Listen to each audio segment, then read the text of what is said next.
Hello everyone. स्वागत है आप सभी का फोटोन एकेडमी के इस यूट्यूब चैनल पर।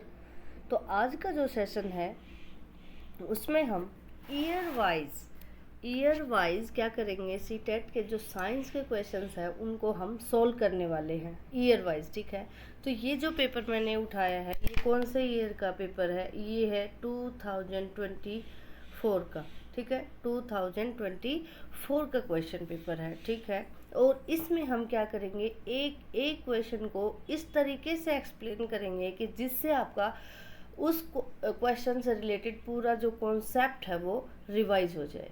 ठीक है, तो ये सीरीज़ आपके लिए बहुत ज़्यादा इम्पोर्टेंट रहने वाली है और ज़्यादा वीडियो लंबी नहीं रखेंगे। अगर एक्सप्लेनेशन में ज़्यादा टाइम लगता है तो हम एक क्वेश्चन पेपर के 2 पार्ट्स भी कर सकते हैं। ठीक है, अदरवाइज़ हम एक पार्ट में सम अप करने की कोशिश करेंगे। तो चलिए शुरू करते हैं। पहला क्वेश्चन, कक्षा में सामाजिक वैज्ञानिक मुद्दों पर चर्चा मदद करती है। जब हम कक्षा में समाज से रिलेटेड जो वैज्ञानिक मुद्दे हैं, समाज से रिलेटेड वैज्ञानिक मुद्दे जो हैं उनके ऊपर जब चर्चा करते हैं तो उससे है जो हमें किस में हेल्प मिलती है। एक बात और ध्यान रखेंगे कि इस पेपर को देख के आपको पैनिक नहीं होना है कि ये पेपर तो ऐसा आया था, मेरी तो इतनी तैयारी नहीं है। क्योंकि इस पेपर का लेवल मैं अपने अकॉर्डिंग बताऊं तो मुझे थोड़ा सा बाकी के कंपैरिजन में थोड़ा सा डिफ़िकल्ट लगा था। तो इस क्वेश्चन को इस पेपर को आपको हर क्वेश्चन को ढंग से तैयार करना है। ठीक है, तो चलिए शुरू करते हैं। जब हम क्लास में सामाजिक वैज्ञानिक मुद्दों पर चर्चा करते हैं तो हमें किस किस कार्य में हेल्प मिल सकती है? शिक्षार्थियों में तर्क संगत कौशल विकसित करने में, किसी मुद्दे पर कई दृष्टिकोण विकसित करने में। देखो, एक बच्चा है, क्लास में बहुत सारे बच्चे हैं, कोई अपना तर्क देता है कि समाज में इस तरह से वैज्ञानिक मुद्दे की ये काम करना चाहिए, समाज में ये वैज्ञानिक का तरीके से ये वाला कार्य करना चाहिए। इसकी राय अलग है, ए की राय अलग है, बी की राय अलग है, सी की राय अलग है। तो इससे क्या होता है, किसी मुद्दे पर कई दृष्टिकोण विकसित होते हैं। बिल्कुल सही बात है। नागरिक विज्ञान गतिविधियों को प्रोत्साहित करने में, जो नागरिक जो गतिविधि करते हैं विज्ञान से रिलेटेड उनको भी हम प्रोत्साहित कर सकते हैं। बिल्कुल सही बात है। विज्ञान के विकास में समाज की भूमिका की सराहना करके, क्योंकि बहुत सारे जैसे कि कचरा ही है, समाज में बहुत सारा जो कचरा फैल जाता है, प्लास्टिक वगैरह, उसको डिकम्पोज करने के जो मेथड है उनमें हम जब मान लिया साइंटिफिक मेथड लगाने के लिए लगाकर हम उनको डिकम्पोज करने की कोशिश करते हैं तो उससे क्या होगा, तो उसमें समाज की भी तो भूमिका होगी, उसकी सराहना करके भी। ठीक है, लेकिन इससे क्या होगा, शिक्षार्थियों में तर्क संगत कौशल विकसित करना। तर्क संगत कौशल, ये अगर जब हम किसी क्वेश्चन की या किसी टॉपिक की, एक स्पेशल टॉपिक की बात करते हैं तो उससे रिलेटेड हो सकता है, लेकिन ज़्यादा ऑप्शन गलत नहीं है। जो पेडागोजी है उसमें ये वाला, इस ऑप्शन को आप गलत नहीं मान सकते, लेकिन हमें ज़्यादा सही ऑप्शन की तरफ जाना है। तो ये ज़्यादा जो बी, सी और डी है ना, ये तीनों ऑप्शन मोर एक्यूरेट है कि शिक्षार्थियों में तर्क संगत कौशल विकसित करने की बजाय।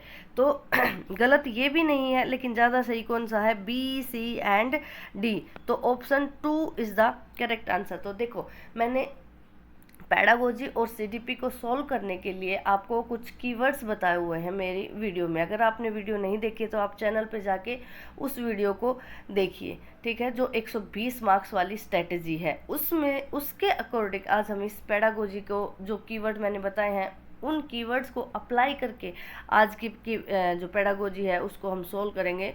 और एक बात आपको ध्यान में ज़रूर रखनी है कि जो 24 वाला जो क्वेश्चन पेपर है इसकी साइंस थोड़ी सी डिफ़िकल्ट है बाकी लेवल से। पैडागोजी का लेवल भी थोड़ा सा इसने असमंजस वाला रखा है, हार्ड तो हम नहीं कहेंगे, असमंजस वाला रखा हुआ है। ठीक है, तो चलते हैं अपने नेक्स्ट क्वेश्चन की ओर।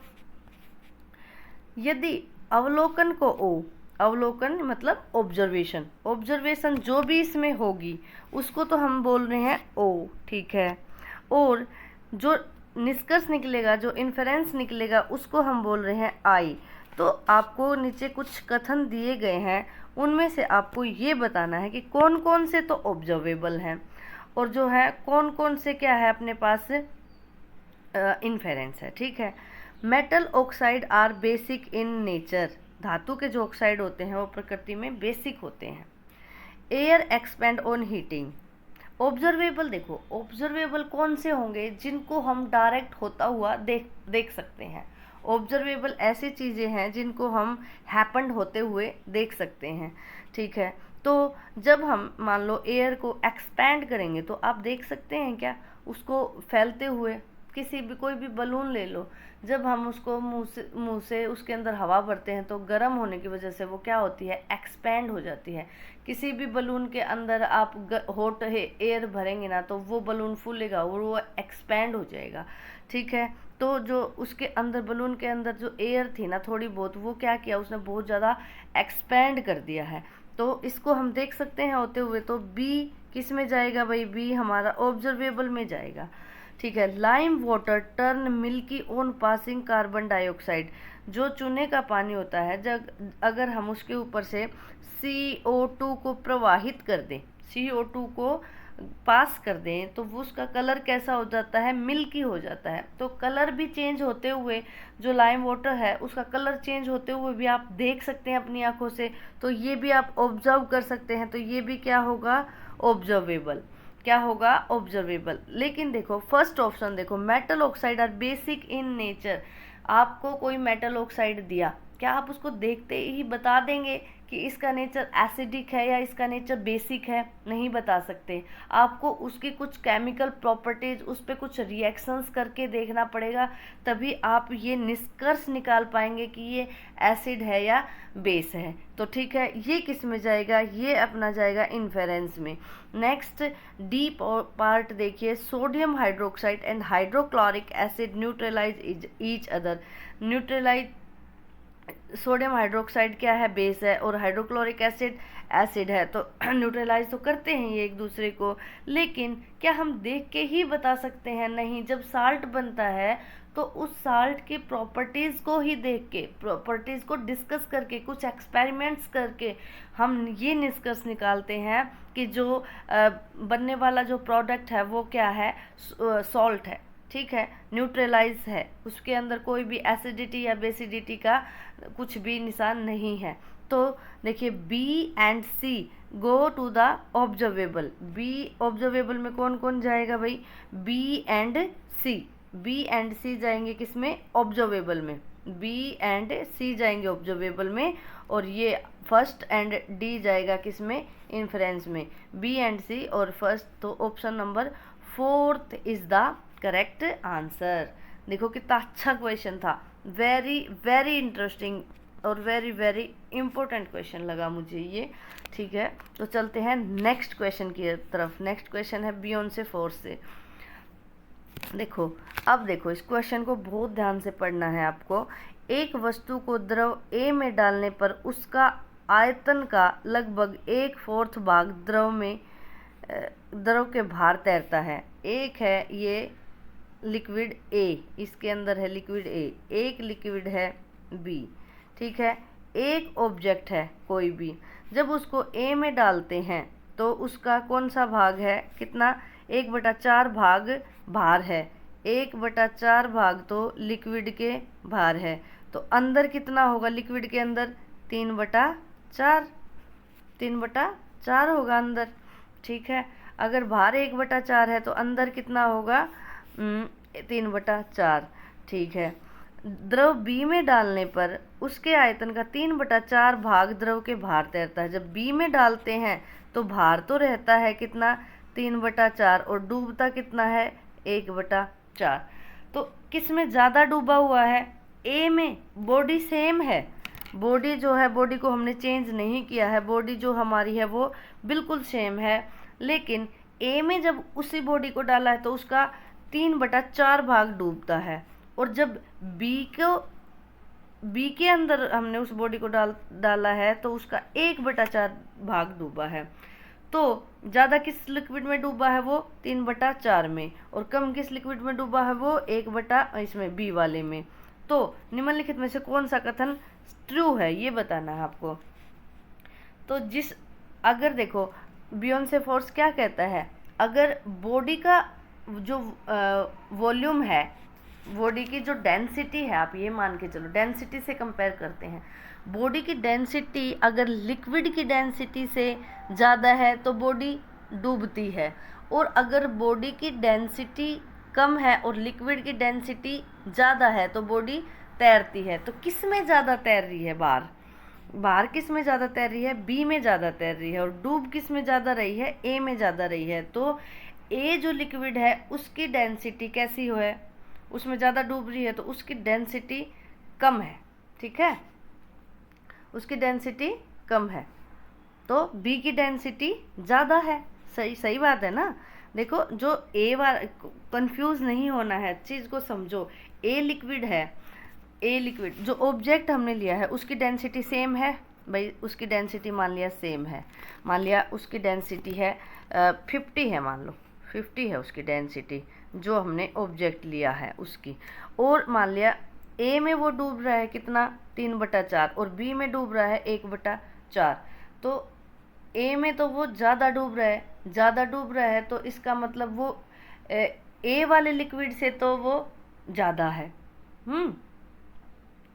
और बी जो बी में नहीं, सॉरी, है ना। तो क्या कह रहा है, द्रव बी का घनत्व द्रव ए के घनत्व से अधिक है, क्योंकि क्या हो रहा है, बी में वो भार जो है उसका कम है पार्ट, हाँ सॉरी, अंदर जो है उसका पार्ट कम है और बाहर जो है उसका पार्ट ज़्यादा है, तो बी का घनत्व ए के घनत्व से अधिक है, ठीक है। बी क्वेश्चन ये थोड़ा सा ट्रिकी क्वेश्चन है, आपको अपने हिसाब से ये क्वेश्चन को समझना पड़ेगा कि ऑब्जेक्ट की डेंसिटी सेम है, एक लिक्विड में उसको डाला है तो उसका क्या हो रहा है, वो ज़्यादा डूब रहा है, दूसरे लिक्विड में डालते हैं तो वो कम डूब रहा है, तो जिस लिक्विड में वो ज़्यादा डूबता है तो उस लिक्विड की डेंसिटी तो है कम, और जिस लिक्विड में वो कम डूबता है ना, उस लिक्विड की डेंसिटी है, जिस लिक्विड में वो कम डूब रहा है तो उस लिक्विड की जो डेंसिटी है वो है ज़्यादा, जिस लिक्विड में वो कम डूब रहा है उस लिक्विड की डेंसिटी है ज़्यादा। तो किस लिक्विड में वो कम डूब रहा है, वो बी में कम डूब रहा है, तो बी की जो डेंसिटी है वो ज़्यादा है। बी में कम डूब रहा है ना, बी में कम डूब रहा है, वो 1/4 बी में डूबा हुआ है और ए में डूबा हुआ है 3/4, तो 1/4 3/4 से कम है, तो बी में तो वो कम डूबा हुआ है, ए में वो ज़्यादा डूब रहा है, तो बी की डेंसिटी ज़्यादा है और ए की डेंसिटी कम है। आई होप क्वेश्चन क्लियर हो गया होगा, ठीक है। और ये क्वेश्चन आई थिंक एक बार और पूछा है सीटेट के अंदर, तो ये क्वेश्चन वेरी इम्पोर्टेंट है। नेक्स्ट, अब देखिए वैज्ञानिक जांच अनुसंधान यानी कि साइंटिफिक इन्वेस्टिगेशन के बारे में कौन से कथन सत्य हैं। परिणाम प्रक्रिया से प्रभावित नहीं होते, ठीक है। परिणाम पर क्या कह रहा है कि जो भी परिणाम आएंगे वो हमने किस प्रोसीजर से किए हैं वो उससे प्रभावित नहीं होते। सामाजिक संदर्भ किसी भी जांच के में निष्कर्ष को प्रभावित कर सकता है भाई। सामाजिक संदर्भ, बाहर का जो समाज है, जब हम कोई भी निष्कर्ष, कोई भी जांच हम निकालते हैं तो उसको डिस्टर्ब कर सकता है, उसको प्रभावित कर सकता है, बिल्कुल कर सकता है भाई, ये करेक्ट ऑप्शन है। आंकड़े और साक्ष्य समान होते हैं, जो भी हम डेटा लेते हैं, जो भी हम और जो एविडेंस लेते हैं, क्या वो दोनों चीज़ें एक जैसी हैं? बिल्कुल नहीं। कोई सार्वभौमिक वैज्ञानिक विधि नहीं है। हाँ, कोई ऐसी विधि नहीं है कि हाँ जो दादा से पोता के टाइम पे वो ही चल रही है उसी को अप्लाई करके हम ये वाला मेथड, ये वाला निष्कर्ष या ये वाली एक्टिविटी करेंगे। हम डिफरेंट मेथड को यूज करके भी कर सकते हैं। तो डी तो सही है, बी सही है, डी सही है और बी सही है। सी को काट दो हर जगह से, सी को काटते ही आपके पास डी और बी ये वाला ऑप्शन जाएगा, ठीक है, ये वाला ऑप्शन जाएगा। तो option number 4 is the correct answer. Very important question, ठीक है। क्या है कि which of the following statement is true. स्वपरागण self pollination take place only in bisexual flowers. Bisexual flower can pollinate both by self and cross pollination. देखो जो by sexual plant होते हैं उनमें क्या होता है, जो मेल वाले और जो फीमेल वाले दोनों जो रिप्रोडक्टिव सिस्टम है ना फ्लावर के, वो दोनों एक ही फूल के अंदर होते हैं, दोनों एक ही फूल के अंदर होते हैं। और जो ये होते हैं बाइसेक्सुअल और यूनिसेक्सुअल होते हैं, उनमें क्या होता है, या तो फीमेल वाला रिप्रोडक्टिव पार्ट मिलेगा या मेल वाला रिप्रोडक्टिव पार्ट मिलता है। लेकिन अगर देखो जिस फ्लावर में दोनों ही मेल और फीमेल वाले दोनों रिप्रोडक्टिव सिस्टम प्रेजेंट है, तो वो क्या करता है, उसी फूल में से भी सेम फूल सेम फ्लावर की बात करें तो इसके अंदर मेल वाला सिस्टम भी है, फीमेल वाला भी है। तो अगर एक ही फूल में भी क्या हो सकता है, पोलिनेशन हो सकता है एक ही फूल में भी, या फिर ऐसा हो सकता है कि इसी पेड़ पर किसी दूसरे, ये वाला फूल इस दूसरे के साथ भी पोलिनेट कर सकता है। तो ये जो बाइसेक्सुअल हैं, बाइसेक्सुअल ये क्या कर सकते हैं, ये एक सेम फ्लावर में भी पोलिनेट हो सकते हैं और एक पेड़ के दूसरे फ्लावर के साथ भी पोलिनेट हो सकते हैं। तो self pollination take place only, तो जो इसको क्या बोलते हैं हम, सेल्फ पोलिनेशन बोलते हैं। या तो वो एक ट्री के फ्लावर हो दोनों, या फिर वो एक ही फ्लावर हो जिसमें पोलिनेशन हो रहा है, तो उसको बोलते हैं सेल्फ पोलिनेशन। उसको क्या बोलते हैं हम, सेल्फ पोलिनेशन। ठीक है, तो ये बाइसेक्सुअल फ्लावर में ही पॉसिबल है। क्यों?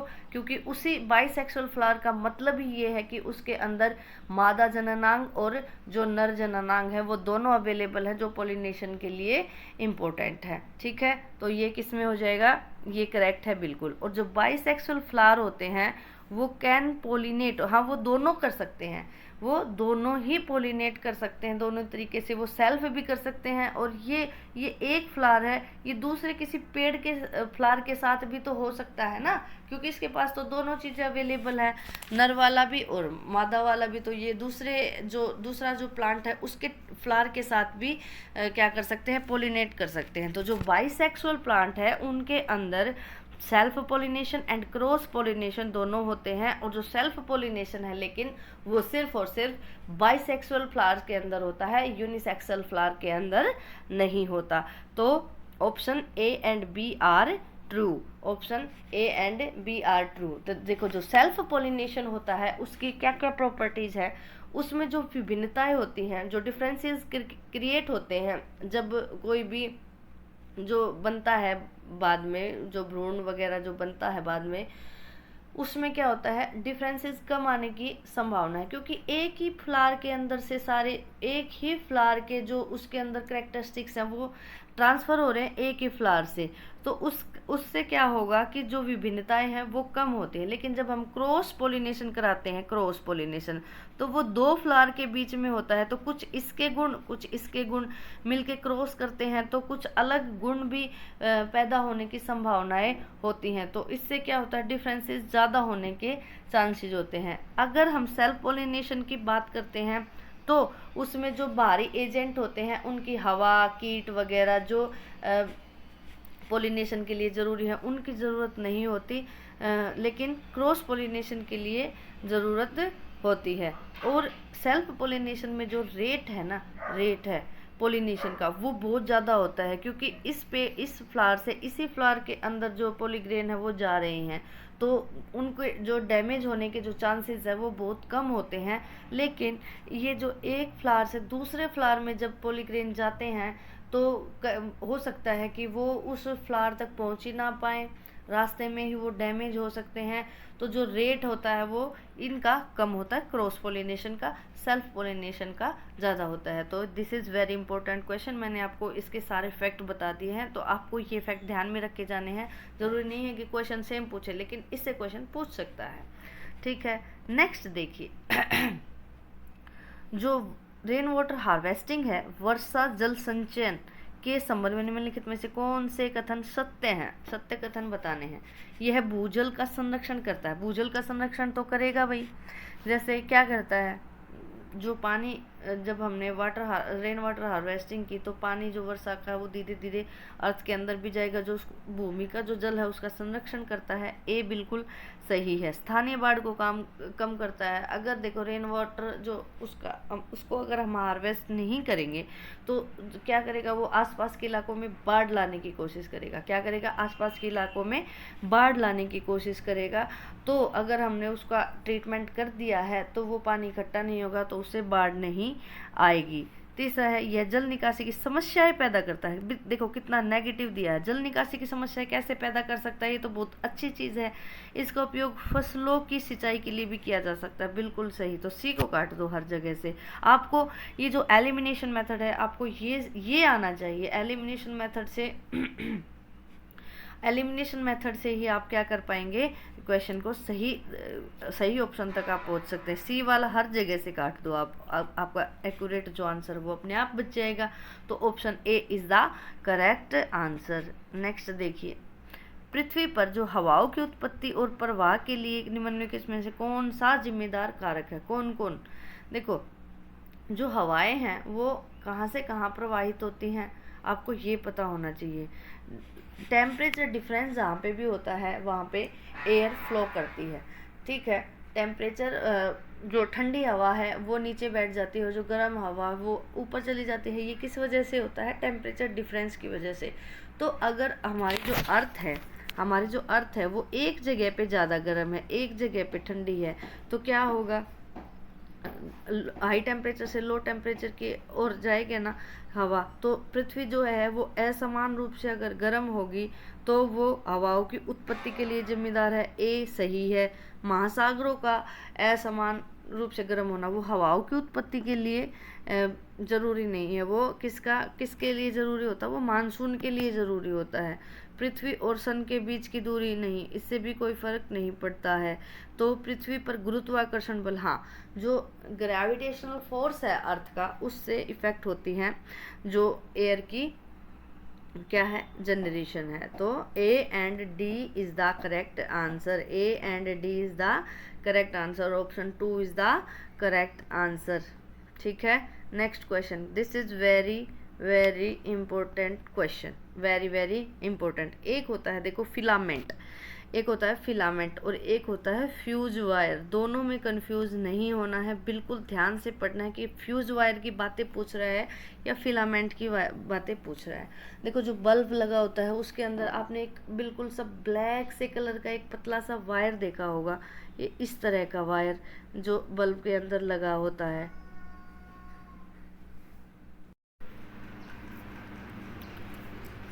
जो फ्यूज़ वायर है, जो फिलामेंट है बल्ब का, उसका जो टेम्परेचर होता है, यानी कि उसका जो मेल्टिंग पॉइंट होता है वो हमें बहुत ज़्यादा हाई रखना होता है। क्योंकि जब उस फिलामेंट के अंदर से अगर लाइट पास होती है, हीट करंट पास होता है, तो वो जो फिलामेंट है वो बहुत ज़्यादा गर्म होता है। गर्म होके वो हमें जलता हुआ दिखाई देता है और हमारे बल्ब जलते हैं। कई बार आपने देखा होगा कि बहुत ज़्यादा लाइट आ जाती है, बहुत ज़्यादा हाई वोल्टेज की जब लाइट आ जाती है तो जो बल्ब है वो उसको हम बोलते हैं कि फ्यूज़ हो गया है।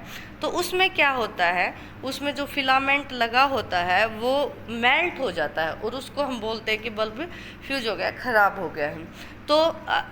तो हमें उसका मेल्टिंग पॉइंट इतना ज़्यादा हाई रखना है, जिस भी मटेरियल का हम उसको बनाएं, कि उसका मेल्टिंग पॉइंट इतना हाई रखना है कि बहुत ज़्यादा गर्म होने पर भी वो पिघ लेना, है ना। यही तो बात है कि वो बहुत ज़्यादा गर्म होने पर भी, बहुत ज़्यादा करंट पास होने पर भी उसका हीटिंग चाहे कितनी भी ज़्यादा हो जाए वो पिघ लेना। तो इसलिए हम क्या रखते हैं, जो फिलामेंट है बल्ब का, उसका जो मेल्टिंग पॉइंट है वो बहुत ज़्यादा हाई रखते हैं।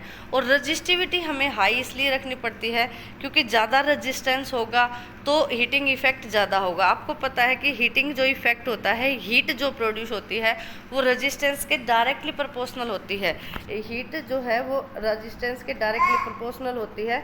I² RT, I² RT। तो रजिस्टेंस के वो डायरेक्टली प्रोपोर्शनल है, इसलिए तो उसका रेजिस्टेंस हमें हाई रखना पड़ता है। लेकिन फ्यूज़ वायर के केस में हम फ्यूज़ वायर जिससे बनाते हैं उसका मेल्टिंग पॉइंट हम लो रखते हैं, ताकि अगर लाइट हमारी ख़राब आ जाए तो फ्यूज़ मेल्ट हो जाए, और फ्यूज़ मेल्ट होने की वजह से जो आगे लाइट है वो ना पहुंच पाए, और हमारे जो एप्लियंसेस हैं घर के वो ख़राब होने से बच जाए। तो फ्यूज वायर का जो मेल्टिंग पॉइंट है वो तो हमें लो रखना है, ताकि वो ज़्यादा तेज़ लाइट आने से मेल्ट हो जाए, सर्किट टूट जाए, आगे तक लाइट अपने घर में ना पहुंच पाए। लेकिन जो फिलामेंट है उसका जो मेल्टिंग पॉइंट है वो हमें हाई रखना है। तो ये दोनों क्वेश्चन ही सीटेट के अंदर पूछे जाते हैं, फिलामेंट वाला क्वेश्चन भी और फ्यूज वाला क्वेश्चन भी। तो आपको ये क्वेश्चन दोनों ही ध्यान में रखने हैं, इन दोनों की ही अक्सर प्रॉपर्टी पूछता है। फ्यूज वायर में तो आपको क्या करना है, low melting point, high resistance, ठीक है। और उसमें क्या है, इसमें फिलामेंट वाले में आपको क्या रखना है, फिलामेंट में हाई रेजिस्टिविटी एंड क्या है, हाई मेल्टिंग पॉइंट। तो 68 में जो आंसर जाएगा वो क्या हो जाएगा, A option. Filament of an incandescent bulb is made of tungsten, tungsten का बनाया जाता है, क्योंकि टंगस्टन के